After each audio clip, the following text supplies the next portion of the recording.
sont tous professionnels, impossible de dépasser comme ça, de faire des remontées pareilles. J'avais l'impression d'être embarqué avec les chauffeurs, donc Les pilotes. les chauffeurs, merde.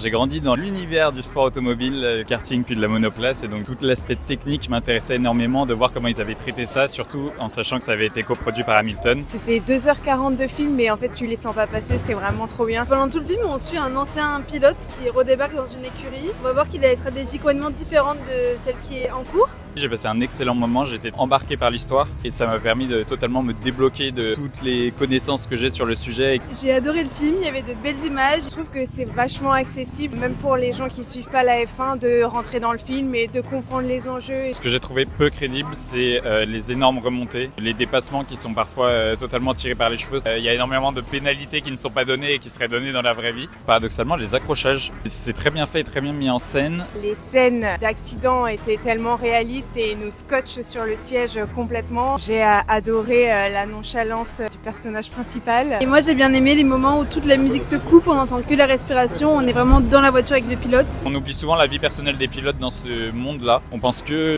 conduite. Je trouve ça positif d'avoir intégré cette dimension-là. On ressent la vitesse et l'adrénaline des pilotes pendant les courses et j'ai trouvé ça incroyable. J'ai adoré aussi voir le chien d'Hamilton à l'écran, un plaisir.